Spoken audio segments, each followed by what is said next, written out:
जमलेल्या माझ्या तमाम देशभक्त बांधवांनो, भगिनींनो आणि मातांनो,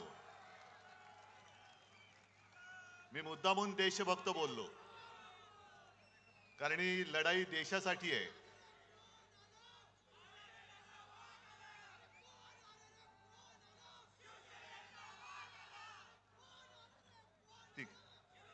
ही लढाई देशासाठी आहे. आणि माझ्या भाषणाला सुरुवात करण्यापूर्वी आज अक्षय तृतीया आहे, परशुराम जयंती आहे, बसवेश्वर महाराजांची आहे. सर्वांना मी शुभेच्छा देतो. आणि आजच्या सभेचा मुहूर्त चांगला आहे. हे तिन्ही मुहूर्त एकत्र आल्यानंतर विजय आपला होणार म्हणजे होणारच. आज दुपारी खरं म्हटलं तर मी जालन्याला जाणार होतो, पण तुम्हाला सर्वांना कल्पना आहे कार्पेट वगैरे सगळं भिजलंय. तुम्ही पण बसल्यात तिकडे चिखल आहे. निघणार तेवढ्यात पाऊसच सुरू झाला आणि हेलिकॉप्टरवाला पायलट म्हणाले, साहेब अशा या वातावरणात उडणं कठीण आहे, अशक्य आहे. म्हणून मी पहिल्या प्रथम जालनाकरांची माफी मागतो, कारण मी कधी एखादा शब्द दिला का मी मागे फिरत नाही. आणि आजची ही आपली सभा जी आहे ती आपल्या खैरे साहेबांना विजयी करण्यासाठी जशी आहे तशीच जालनाच्या कल्याणरावांना सुद्धा विजयी करण्यासाठी आहे. आणि जालनामध्ये जाऊन मी बोलणार होतो ते थोडंसं इथे बोलून आपल्या दोन्ही जागांचा आणि जेवढ्या काही जागा आता राहिल्यात त्या महाविकास आघाडीच्या त्या विजयी करण्यासाठी मी तुम्हाला आवाहन करतोय. मी जालन्यात जाऊन बोलणार होतो की 5 टर्म म्हणजे किती वर्ष झाली, 25 आयुष्यातली 25 वर्ष एका व्यक्तीला तुम्ही निवडून देतात.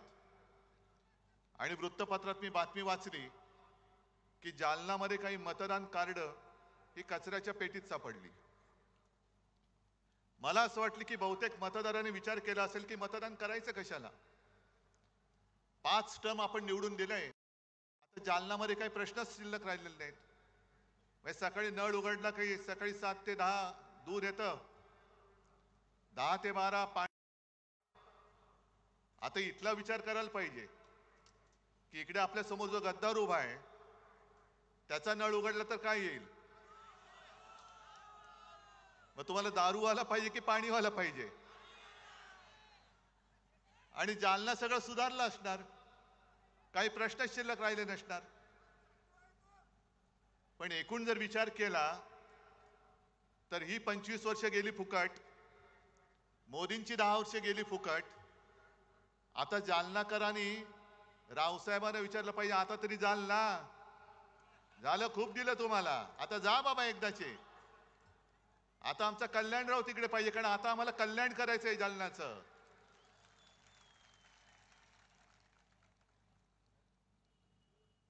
झालंय असं की महाराष्ट्राने मोदीजींना झुकवलेलं आहेच, महाराष्ट्राने झुकवले. आणि मला माझ्या महाराष्ट्राचा अभिमान आहे की एवढी प्रचंड ताकद त्यांनी लावले. एखाद्या शहनशाह सारखे फिरतायत म्हणजे साधी गोष्ट आहे. मी गेल्या आठवड्यात सोलापूरला गेलो होतो आणि तिथून मला परत जायचं होतं लातूर मार्गे, पण लातूरचा एअरपोर्ट बंद. का बंद? नाही, पंतप्रधान येत आहेत, एअरफील्ड बंद. पुण्यामध्ये सभा घेतली पंतप्रधानांनी, संपूर्ण त्या परिसराला छावणीचं स्वरूप दिलं होतं. म्हणजे तुम्ही रस्त्यावरनं चाललात तर तिकडे पोलीस उभे असतात, जेव्हा तुम्ही उडत असता तेव्हा बाकीच्यांना विमान बंदी असते. आणि एवढा सगळा कडेकोट बंदोबस्त घेऊन तुम्ही फिरता, खरं हे बरोबर नाहीये. तुम्ही समान नागरिक कायदा जो काय प्रकार आहे तो नंतर काय आणायचं तो बघू आपण. पण आत्ता लोकशाहीमध्ये निवडणुका आलेल्या आहेत आणि जे आपले हिंदू हृदय सम्राट सांगायचे की निवडणुकीमध्ये कोणी पंतप्रधान असता कामा नये, तो काळजीवाहू असला पाहिजे, मुख्यमंत्री असता कामा नये. आणि ज्या सोयी सुविधा या आम्हाला देतात त्याच त्यांना दिल्या पाहिजेत. तुम्ही त्यांच्यासाठी जर का एअरफोर्सची विमान वापरणार असाल तर आमच्या सुद्धा अंबादासला दिलं पाहिजे, आमच्या सुद्धा खैरे साहेबांनी दिलं पाहिजे. आणि जर तुम्ही आम्हाला बंदी करणार असाल तर त्यांना देखील बंदी केली पाहिजे, तर त्यांना सुद्धा बंदी केली पाहिजे. पण ह्या सगळ्या यंत्रणा वापरायच्या. जसं मी येतो लोकांमध्ये जातो, आज सुद्धा माझी तयारी, इकडे येऊन बसायला माझी तयारी, कारण मला भीती नाही माझ्या लोकांपासून. पण मोदीजी तुम्ही पोलीस बाजूला ठेवून जनतेत येऊन दाखवा ना. रस्त्यावरनं चालताना सुद्धा एकटे चालतात. म्हणजे संपूर्ण कडेकोट बंदोबस्त, खासगी वेशातले पोलीस, युनिफॉर्म मधले पोलीस गुप्तहेर फिरतायत. आणि तरी देखील ते सांगतात, आजच सकाळी कुठे बोलले ते की हे म्हणे मला संपवायला निघाले. अहो एवढे केविलवाणी तुम्ही काय झालात? एवढे केविलवाणी परिस्थिती काय झाली? संपूर्ण ताकद तुमच्याकडे. तुम्ही माझा पक्ष पळवलात, तुम्ही माझं चिन्ह चोरलत, तुम्ही माझी माणसं फोडलीत, तरी देखील तुम्हाला उद्धव ठाकरे पासून भीती वाटते. मग उद्धव ठाकरे बरा आहे की लोकांमधला? बरं भरकटलेत असे की आज नेमका एक रिपोर्ट त्यांनी जाहीर केलाय केंद्र सरकारने की गेल्या काही वर्षात मुसलमानांची लोकसंख्या वाढली. मोदीजी तुम्ही 10 वर्ष पंतप्रधान होतात, हे तुमचं यश आहे की अपयश आहे नेमकं? मुस्लिमांची लोकसंख्या वाढली म्हणजे तुमचं कौतुक करायचं का तुमचा आम्ही विरोध करायचा? काय आम्हाला तेच कळत नाही. तुमची 10 वर्ष होती, त्याच्या आधी इकडे देवेंद्र फडणवीसांची 5 वर्ष होती, त्याच्या आधी केंद्रात अटलजींचं सरकार होतं. मग नेमकं तुम्हाला मतं पाहिजे तरी कोणाची? म्हणजे कोण तुम्हाला खुश व्हायला पाहिजे? पण मोदीजी तुम्ही जी भाषा वापरत आहात ती तुम्हाला शोभा नाही देत. माझ्या हिंदुस्थानला आणि माझ्या महाराष्ट्रामध्ये तर ही भाषा चालूच शकत नाही, आम्ही खपूनच घेऊ शकत नाही. कारण हा महाराष्ट्र आणि हा मराठवाडा हा साधू संतांचा आहे, एकमेकाचा आदर करणार आहे. अरे पंढरपूरच्या वारीमध्ये सुद्धा फुगड्या वगैरे खेळल्यानंतर एकमेकाच्या पाया पडून आशीर्वाद घेण्याची, शुभेच्छा देण्याची प्रथा परंपरा आमच्या महाराष्ट्रामध्ये आहे. आणि नेमकं तुम्ही ठरवा काय करायचंय ते. आजपर्यंत तुम्ही सगळं फोडलत. शिवसेना फोडली, तोडलीत, राष्ट्रवादी तोडलीत, फोडलीत, तरी देखील कधी मला डोळा मार, कधी पवारांना डोळा मार. अहो आज सकाळी पवारांना डोळा मारला की या आमच्याकडे. एका ठिकाणी बोलायची नकली शिवसेना आहे, एका ठिकाणी बोलायचं नकली राष्ट्रवादी आहे, आणि मग म्हणायचं आजा मेरी गाडी में बैठ जा. एवढे घाबरलेत कारण त्यांना कळून चुकलेलं आहे की आता हे परत दिल्ली बघत नाहीत आणि महाराष्ट्र तुम्हाला दिल्ली बघू देणार पण नाही. तुम्ही वेडवाकडं काही बोलताय. आम्ही कधीही तुमच्या कौटुंबिक किंवा खासगी जीवनाबद्दल बोललो नव्हतो, बोलण्याची इच्छा पण नाहीये. पण मोदीजी तुम्ही 2014 साली तुम्ही पंतप्रधान व्हावं ह्या पत्रावरती माझी सही घेतली होती, 19 साली घेतली, आणि काल तुम्ही जे बोललात ते मात्र मी तुम्हाला क्षमा करू शकत नाही. माझा महाराष्ट्र तुम्हाला क्षमा करू शकणार नाही, अजिबात नाही. तुम्ही माझ्या शिवसेनेला नकली सेना म्हणालात. एवढंच नाही, तुम्ही मला बाळासाहेबांचा नकली संतान म्हणालात. नकली संतान, नकली संतान बोलताय. अहो तुम्ही तुमचा आत्मा सैतानाला विकलात की काय? मोदीजी तुम्ही तुमचा आत्मा विकलात सैतानाला, जसं सगळं आदरणीला विकलात तसं. मग कशालाही थेर करतायत? बाळासाहेबांच्या आत्म्याला काय वाटत असेल? खरंच विचार करा. 2014 साली होय माझ्या शिवसेना प्रमुख बाळासाहेब ठाकरे यांच्या शिवसेनेचा पाठिंबा तुम्ही तुमच्या बुडाला पंतप्रधान पदाची खुर्ची चिकटवण्यासाठी म्हणून घेतला होतात ना.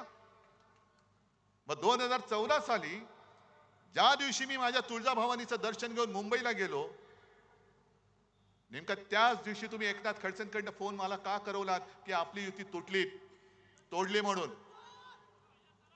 तेव्हा तर मी युती तोडली नव्हती ना. 14 साली तुम्ही युती तोडलीत. काय वाटलं असेल बाळासाहेबांच्या आत्म्याला, तो विचार नाही केलात. 19 साली तुम्ही ज्या शिवसेना प्रमुखच्या खोलीमध्ये तुमचे ते दुसरे अमित शहा, बाळासाहेबांची खोली म्हणजे त्याला आम्ही मंदिर मानतो.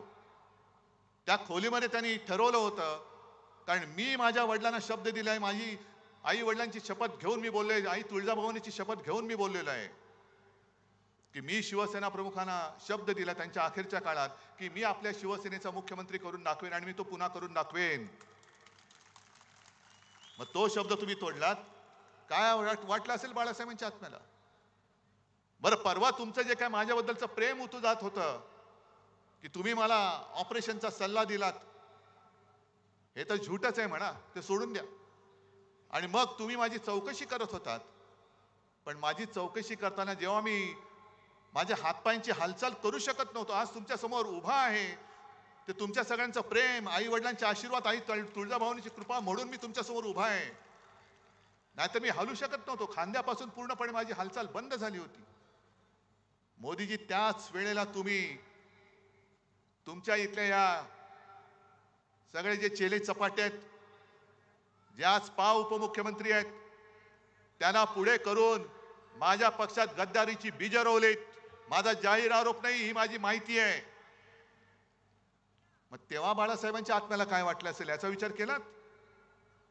गद्दारी करून तुम्ही चांगलं चाललेलं महाविकास आघाडीचं सरकार पाडलं, तेव्हा बाळासाहेबांच्या आत्म्याला काय वाटलं असेल. आणि म्हणून तुम्ही हिंदू हृदय सम्राटांच्या आत्म्याची चिंता करू नका. त्यांचे आशीर्वाद जर नसते ना, तर आज तुम्हाला जे गुडघ्यावरती महाराष्ट्राने टेकवलंय, गुडघे टेकायला लावलेत, ते तुम्हाला टेकायला लागले नसते. आता मुंबईमध्ये रोड शो करणार आहेत, आले ना रस्त्यावर. 4 नंतर तर पूर्णच येणार आहेत. हा माझा महाराष्ट्र तुम्हाला रस्त्यावरती फिरवल्याशिवाय राहणार नाही. आणि आता तुम्ही जे काय तुमचं चाललंय, बरं काय वाटेल ते बोलतायत. राहुल गांधींनी म्हणे अदानी अंबानी बद्दल बोलायचं का सोडलं. आणि राहुल गांधींनी सांगायचं कि अडानी आणि अंबानींकडनं टेम्पो भरून पैसे कितना माल उठाया, कितना माल उठाया. मोदी जी, आप तो प्रधानमंत्री हैं. जब टेम्पो भर भर के पैसे जा रहे थे, काला धन जा रहा था, तो आपकी जो ईडी, इनकम टैक्स, सीबीआई वो क्या कर रही थी. का आमच्या गद्दाराच्या ठेल्यावरती गेले होते. जो गद्दार उभा राहिलाय त्याच्यासमोर गेले होते का, त्याच्या दुकानात गेले होते काय लिंबू पाणी प्यायला. जर तुमच्याकडे माहिती होती तर धाडी का नाही टाकल्या. आणि जर काळा पैसा टेम्पो भर भरून राहुल गांधीला गेला असेल, तर मग तुम्ही काळा पैसा नष्ट करण्यासाठी नोटबंदी केली होती, त्या अपयशाची मोदीजी तुम्ही कबुली दिलेली आहात. तुमचं सगळंच फसलेलं आहे, सगळंच फसलंय. देवेंद्र फडणवीस जे काय सांगतात की मोदीजींच्या इंजिनाला विकासाचे डबे आहेत. अहो, विकासाचं इंजिन डबे सोडून द्या. गेले 10 वर्ष आम्ही बघतोय नुसते डबेच लागतायत, पण तुमच्या डब्याला खाली भ्रष्टाचारांची त्याचं काय करताय तुम्ही. आणि संपूर्ण देशाने आता ठरवलंय की हे आता इंजिनच बदलायचे. गुजरातला पाठवून ज्या वाटेने तुम्ही आमचे गद्दार तिकडे नेलेत, त्याच वाटेने हे मोदीजींचं इंजिन सुद्धा गुजरातला पाठवून द्या. कारण 10 वर्ष नुसत्या वाफा नाही, नुसत्या थापा मारते, थापा.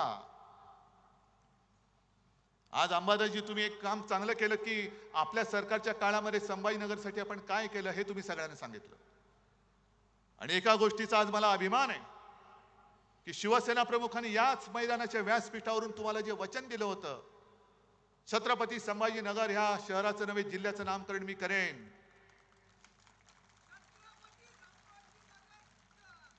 मला अभिमान आहे की त्यांचा पुत्र म्हणून मुख्यमंत्री असताना ते करण्याचं भाग्य मला लाभलं. आणि काल परवाकडे कोर्टाने त्याच्यावरती शिक्कामोर्तब केलं, याचा मला अभिमान आहे. पण अजूनही विमानतळाचं नाव छत्रपती संभाजीनगर हे करू शकलेले नाहीये. गुंठेवारीचा प्रश्न सोडवला, कचऱ्याचा सोडवला, रस्त्याचा सोडवला, पाण्याचा सोडवतोय.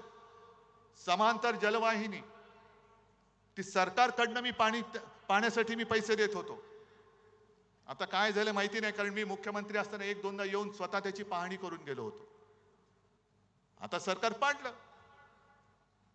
आता मला सांगा, तुमच्या घरामध्ये पाणी येते? संपूर्ण मराठवाडा आज आक्रोश करतोय पाण्याच्या नावाने. दुष्काळ, जवळपास दुष्काळच पडलेला आहे. पण तिकडे मोदींना लक्ष द्यायला वेळ नाही. अमित शहा तिकडे नाही जाऊ शकत. तुम्ही मला डुप्लिकेट म्हणता, नकली म्हणता, पवार साहेबांना भटकती आत्मा म्हणता. पण इकडे माझ्या शेतकऱ्यांचे आत्मे जे तळमळत आहेत, जनतेच्या आत्मे तळमळत आहेत, पाण्यासाठी काहूर उठलंय. अनेक शेतकऱ्यांनी आत्महत्या केलेल्या आहेत. बरं मला सांगा, तुम्ही इतक्या वेळा किती वेळा मोदींच्या सभा पाहिल्या या काळामध्ये? भाषण ऐकलीत? ऐकलीत की नाही ऐकलीत? नाही, मी तर ऐकलंच नाही. मी कधीच ऐकत नाही. मी कधीच ऐकत नाही.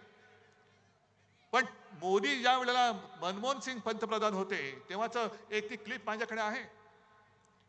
आणि मोठ्या तावातावाने सांगत होते, प्रधानमंत्री महंगाई का म बोलने के लिए तयार नहीं.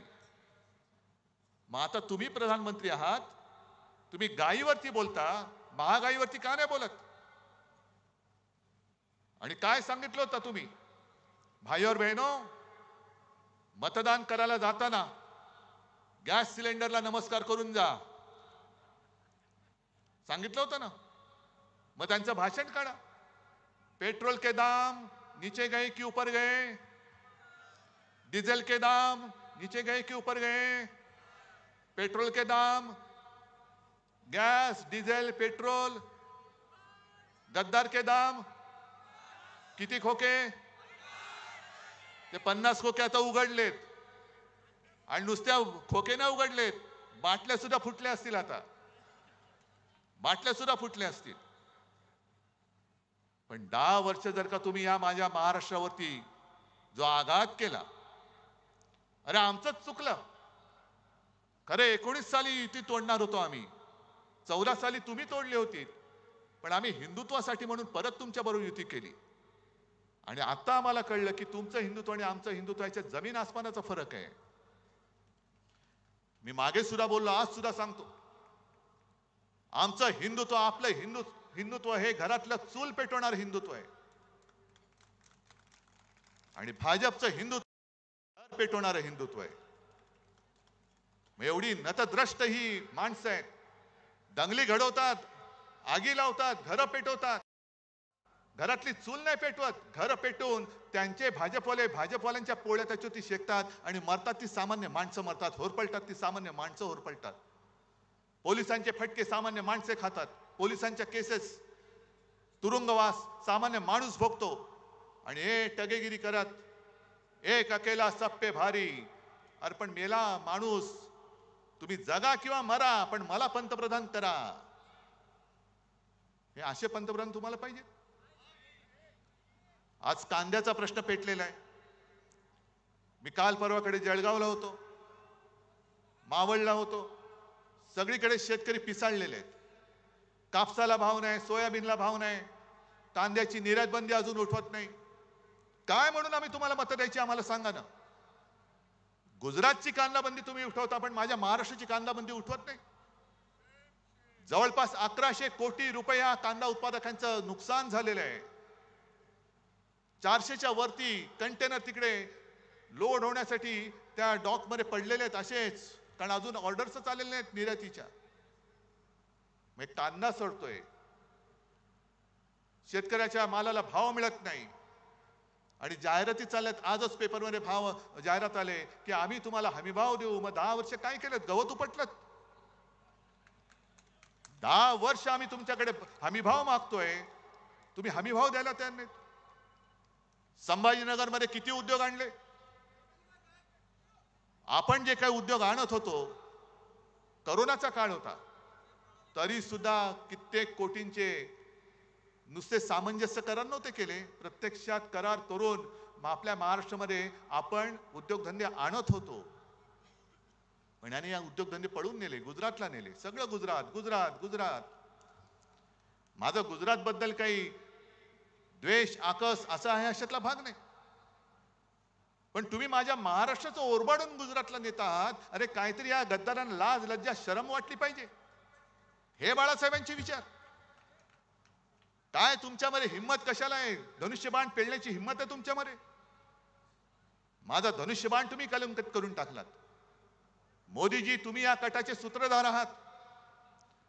कारण 1-2 दिवसापूर्वी हे जे मिंदे आहेत त्यांनी ठाण्यामध्ये एका कार्यकर्त्यांच्या मेळाव्यात भाषण केलं आणि काय सांगितलं, आणि म्हणून असं कणून बोलत असतात ते. अरे काहीतरी पोट साफ करण्याचं औषध घे, कणतोस कशाला? आणि कणून त्यांनी सांगितलं की मी मोदीजी आणि शहाजींना सांगितलं मी करेक्ट कार्यक्रम केलेला आहे, आता पुढचं काम तुम्ही करा. आणि त्यांनी असली शिवसेना आणि धनुष्यबाण आपल्याला दिलं, म्हणून मी मोदीजी आणि शहाजी तुमचे आभार मानतो. अरे नेभळटा, वडिलांचं नाव माझ्या लावावं लागतं तुला, तुझ्या वडिलांचं नाव तू लावू शकत नाहीस. नेभळट माणूस कुठला?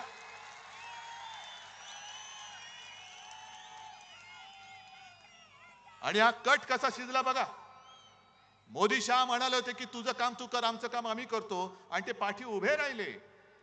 आणि खरी शिवसेना म्हणजे नाव आणि चिन्ह यांचं आधी ठरलं होतं की तू सुरतेला ये. अरे छत्रपतींनी, शिवछत्रपतींनी सुरत लुटली असेल, तुझ्याकडनं आम्ही महाराष्ट्र लुटतो, शिवसेना तुला देतो. ही असली नतद्रष्ट अवलाद गेले 2-2.5 वर्ष महाराष्ट्रावरती राज्य करते, आम्हाला कोणाला काहीच वाटत नाही. आणि मोदीजी जे सतत सांगतात नकली सेना नकली सेना, हे नुसतं अनावधानाने आलेलं नाहीये.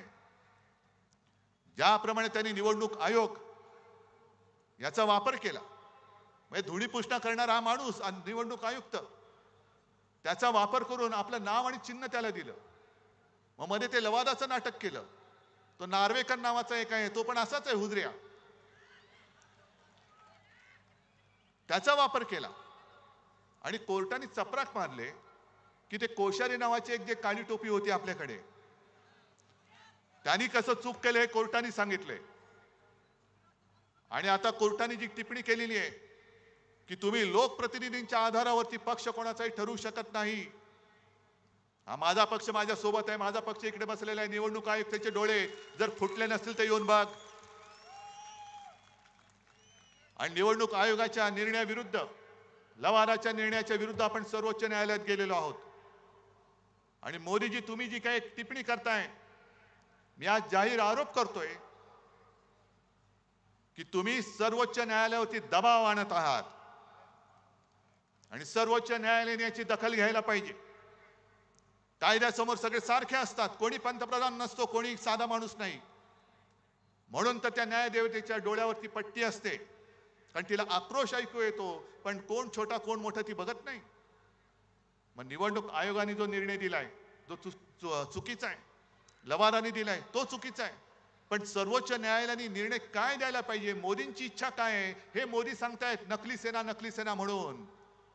हे 4 जून पर्यंत मोदीजी तुमचं नाटक चालेल. पण नोटबंदी जशी तुम्ही केली होती, अचानक 8 वाजता आलात आणि सांगितलं की भाई और बहनो, तुमच्याकडे जे काही नोटा आहेत ना, नोटा, त्या आज रात्री 12 वाजल्यापासून त्याचे फक्त कागदाचे तुकडे राहतील, त्यांचं महत्व आम्ही काढून टाकलेले, नोटबंदी जाहीर झालेलं आहे. तसंच मी आज सांगतोय, हा महाराष्ट्र आता नाणेबंदी करतोय. महाराष्ट्रातली जनता नाणेबंदी करते. कोणतं नाणं? मोदींचं नाणं. मोदीजी, 4 जून नंतर तुम्ही पंतप्रधान नसाल, तुम्ही फक्त नरेंद्र मोदी असाल, 4 जून नंतर महाराष्ट्राची नाणेबंदी सुरू होईल.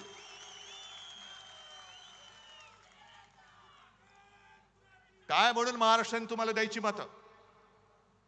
गेले 10 वर्ष सातत्याने 40 पेक्षा अधिक जागा आम्ही तुम्हाला देतो आहोत, आणि त्याचे पान तुम्ही असे फेडता.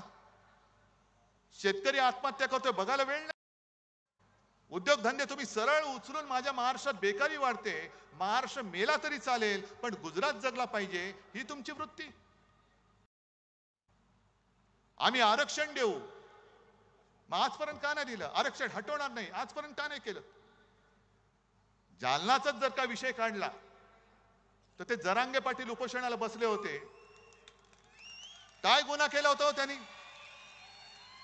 का दरोडा टाकून बसला होता माणूस? तिकडे तुम्ही म्हणजे त्यांनी गोळीबार केलं, ते जरांगे पाटलांनी ती गोळी कारतूस पण दाखवलं, ती टर्फल त्याचं.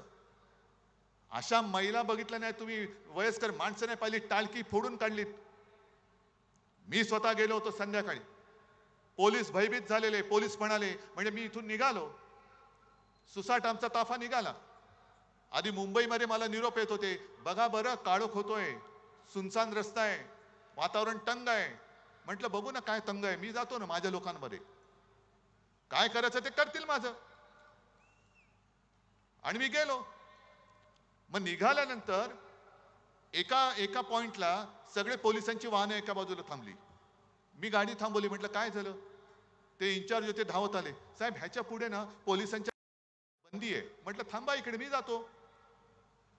मी गेलो तिकडे, आणि तिकडे गेल्यानंतर खरंच सांगतो, मी अजूनही तो क्षण विसरू.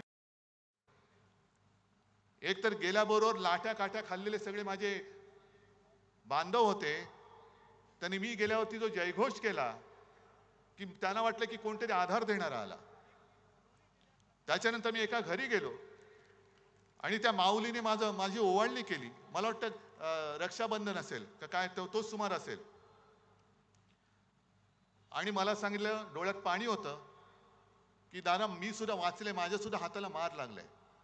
म्हटलं मग ताई काय औषध उपचार? ते माझं जाऊ द्या, पण माझ्या सुनेला आणि मुलाला एवढं मारलंय ते हॉस्पिटलमध्ये आहेत. मग अंबादास पण सोबत होते. आम्ही निघाल्यानंतर त्या ताईला भेटायला गेलो, तिच्या सुनेला. तिथं समोर तिचं डोकं फुटलेलं, कोणाच्या इकडे छरे घुसलेत, कोणाला लाठ्या मारल्यात. का हा तुम्ही अत्याचार माझ्या या बांधवांवरती का केला, त्याचं उत्तर अजून कोणी दिलेलं नाहीये. कोणाच्या ऑर्डरनी केला? कोणाच्या ऑर्डरनी दिला? कारण मी मुख्यमंत्री होतो, मला चांगलं माहिती आहे प्रशासन कसं चालतं. एखादा एवढा लाठीमार किंवा हवेत गोळीबार करायचा असेल तरी त्याला वरिष्ठांची परवानगी लागते. आणि तिथल्या लोकांनी मला जे सांगितलं, की एक वर्ण कोणाचा तरी फोन आला, आणि त्याच्यानंतर अचानक जणू काही सैतान अंगात यावा तसा पोलिसांनी लाठीमार सुरू केला. या जखमा अजूनही कोणी विसरलेलं नाही, ह्या वेदना अजूनही कोणी विसरलेल्या नाही आहेत. तुम्ही एकतर फसवणूक करतात आणि मग आरक्षणाच्या गोष्टी करता. आज केजरीवालना जामीन झालेला आहे, पण तुम्हाला सगळ्यांना माहिती आहे केजरीवाल जे आहेत त्यांच्या सरकारचे अधिकार हे मोदी सरकारने काढून घेतले. ही हुकुमशाही नाही. बरं, सर्वोच्च न्यायालयाने केजरीवालचे अधिकार त्यांच्या सरकारचे परत दिले. मोदी सरकारने काय केलं? ताबडतोबीने, वेळ घालवला नाही, ताबडतोबीने तो मुद्दा लोकसभेत आणला, आणि 5वी बहुमताच्या जोरावरती सर्वोच्च न्यायालयाचा निकाल परतवून लावून तो बदलला, आणि सगळे अधिकार मोदी सरकारच्या ताब्यात घेतले. मग हा निर्णय तुम्ही जसा बदललात तसा आरक्षणाचा का नाही बदलत? तुम्ही? मग वाढवा ना, टक्केवारी वाढवा. पण तुमच्या सोयीचं तेवढं निवडायचं आणि लोकांच्या कोपऱ्याला गुळ लावायचा. आम्ही तुम्हाला शेतकऱ्यांना हमी भाव देतो. आहेत इथे शेतकरी आहेत? आलेत का? हे पट्टे का रे तुम्हाला? कामगार आले तिकडे? किती लोकांना काम मिळाले, किती लोक बेकार आहेत? आता हे जे काय कायदे करतायत, शेतकऱ्यांना हमी भाव देऊ, मग गेल्या 1-2 वर्षापूर्वी जे 3 काळे कायदे आणले होते, का आणले होते? कोणासाठी आणले होते? शेतकऱ्यांनी आंदोलन केलं 6-7 महिने, त्याच्यामध्ये 700-800 शेतकरी मेले. ऊन वारा पाऊस थंडीमध्ये काकडून मेले, भिजून मेले, भाजून म्हणजे उन्हानी. मोदी सरकार ढिम्म हलत नव्हतं, आणि जेव्हा निवडणुका आल्या तेव्हा सगळं मागे घेतलं. मग आता निवडणुका झाल्यानंतर हे पुन्हा आणतील किंवा न आणतील ह्याची खात्री कशी बाळगायची? आणि एक साधा प्रश्न आहे, ज्या पद्धतीने यंत्रणेचा वापर करून आपल्या शिवसेनेच्या 7-12वरती या दाढीवाल्याचं नाव लिहिलं, नेबळटाचं नाव लिहिलं, मग उद्या तुमच्या 7-12वरती त्यांच्या मित्राचं नाव लिहिलं तर तुम्ही कोणाकडे जाल? शेती राहील तुमच्या जागेवर? आणि काही करू शकतील. आज भले अडाणी अंबानीवरती बोलू देत, पण एक 2-3 दिवसापूर्वी माझ्या जळगावच्या सभेत आपले असीम सरोदे वकील, ज्यांनी उत्तम प्रकाराने ही केस जनता न्यायालयात म्हणजे तुमच्यासमोर मांडली, काय एक एक एक एक एक एक त्यातले पैलू आहेत ते सोडून तुम्हाला सगळे सांगितले. त्या असीम सरोदेने एक माहिती दिली की हे जे सांगतायत अमित शहा, आम्ही 370 कलम रद्द केलं, 370 कलम रद्द केलं. उद्धव ठाकरे सांगा 370 बद्दल तुमचं काय मत आहे? अहो 370 रद्द करायला आमचा पाठिंबा तेव्हाही होता आणि आज सुद्धा आहे. पण मुळात असीम सरोदेने सांगितलेली ती माहिती ही धक्कादायक आहे. असीम सरोदेने सांगितलं की 370 कलम काढलेलंच नाहीये. त्या 370 कलम मध्ये सुद्धा अशी खेळी केले की 370 ब म्हणून त्याच्यात जो एक कलम आहे ते त्यांनी स्थगित केले. आता स्थगित केले म्हणजे काय केले की साधी गोष्ट आहे, दिवा लावलेला आहे, बटन आहे, बटन बंद केलं तर दिवा बंद होतो, बटन पुन्हा दाबलं तर दिवा चालू होतो, म्हणजे दिवा जागेवर आहे, फक्त बटन बंद केलेलं आहे. आणि 370 ब त्यांनी स्थगित केल्यामुळे काय झालं की काश्मीरच्या बाहेरची लोक हे काश्मीरमध्ये आता जागा घेऊ शकतात. चांगली गोष्ट आहे. काश्मीरी पंडितांचं रक्षण त्यावेळेला एकट्या शिवसेना प्रमुखांनी महाराष्ट्रात केलं होतं, तेव्हा मोदी शहा तुमचं नाव पण नव्हतं. ते तर घरी परत जाऊ शकत नाहीयेत, पण निदान काश्मीरमधले बाहेरची लोक जाऊन जमीन घेऊ शकतात. आणि त्याचा परिणाम असा झाला की काश्मीरमध्ये सगळ्यात जास्त जमीन कोणी घेतली तुम्हाला माहितीये? कोणी? अडाणी. आणि कशासाठी घेतले माहितीये? काश्मीरमध्ये जिथे त्यांनी जागा घेतले तिकडे लिथियमचा साठा मोठ्या प्रमाणावरती. किती हलकटपणाने चालले, किती आपल्याला भोळे समजतायत, भोंदू समजतायत आणि देशभक्तीचा आव आणतायत. अडाणींसाठी तुम्ही ते कलम बाजूला केलं. अडाणींनी तिकडे मोठी जागा घेतली आणि तो लिथियमचा साठा, त्या लिथियमचा वापर आपल्या मोबाईलच्या बॅटरीज, आता इलेक्ट्रिक व्हेकलच्या येत आहेत, आल्यात, त्याच्या बॅटऱ्यांसाठी इतर अनेक ठिकाणी लिथियमचा वापर होतो. ते बरोबर त्यांनी उचलून त्या अडाणीच्या घशात टाकलं. आता अडाणींकडे गेला म्हणजे पैसा कुठे गेला? मोदी म्हणजे कुठे? गुजरात. काय महाराष्ट्राला काय मिळालं? 2-3 सेमीकंडक्टर चिपचे जे कारखाने उद्योग येत आहेत त्यातले 2 नेले गुजरातला. टाटा एअरबस गुजरात, हिरे व्यापार गुजरात, वित्तीय केंद्र Gujarat, medical device park Gujarat, बल ड्रग पार्क गुजरात, सगळं गुजरात गुजरात गुजरात. मग महाराष्ट्राने काय नुसतं या गद्दाराच्या गुत्त्यावरती जाऊन दारू प्यायची? गुजरातमध्ये गुजरातच्या बंदरावरती हे बंदर सुद्धा अडाणीच. मध्ये मध्ये बातम्या येतात करोडो रुपयांचा ड्रग्सचा साठा सापडला, नशिले पदार्थ. हे कुठेच जातात ड्रग? कुठे कोणाच्या अंमलाखाली तुम्ही जातायत? एका बाजूला ड्रग्ज येत आहेत, एका बाजूला सरळ गुत्तेदार निवडणूक लढतायत आणि आपलं मोदी बाबा म्हणून शिक्के मारत बसायचं. ही लढाई ही उद्धव ठाकरेची नाही, ही उद्धव ठाकरे तुमची लढाई लढतोय. माझं काय जातंय? मला तर परवा मोदींनी डोळा मारलेलाच आहे. मला तर मारलाय डोळा, पण मी नाही जाणार. माझा महाराष्ट्र माझ्या डोळ्या देखत लुटला जात असेल तर मोदीजी तुम्हाला नकली संतान म्हणताय तुम्ही, त्या शिवसेना प्रमुखांच्या पुत्राचा इंगा तुम्हाला मी दाखवतो. आणि तुम्हाला माझ्या भवानी मातेचं तेज काय असतं ते सुद्धा दाखवतो. तुम्ही जय श्रीराम म्हणता, आम्ही जय श्रीराम म्हणतो. या सांस्कृतिक क्रीडा मंडळाच्या मैदानामध्ये त्यावेळेला मला वाटतं राम मंदिरासाठी विटा जमण्यासाठी इकडे प्रमोद महाजन आणि शिवसेना प्रमुखांची सभा झाली होती ना? मग तुम्ही काय शिकवताय आम्हाला राम मंदिरामध्ये शिवसेनेचे योगदान काय? अरे प्रमोद महाजन जरी आज असते ना तर मोदीजी तुम्ही दिसला नसतात. आमचा एक अस्सल मराठी माणूस तिकडे पंतप्रधानपदी बसला असता. पण राम मंदिर म्हणून तुम्ही जे काय मिरवताय, राम मंदिर तुम्ही केलं नाहीत. उद्धव ठाकरे राम मंदिराच्या वेळेला आले नाहीत, म्हणे रामाचा अपमान केला. तुम्ही काय मुहूर्त काढत बसता? तुम्ही द्याल तो मुहूर्त, नाही मानत मी मुख्यमंत्री होण्याच्या आधी सुद्धा राम मंदिरात गेलो होतो आणि मुख्यमंत्री झाल्यानंतर सुद्धा गेलो होतो. पण मला नाही आठवत देवेंद्र फडणवीस मुख्यमंत्री असताना कधी गेले होते. नाही, एवढी माहिती माझ्याकडे नाहीये.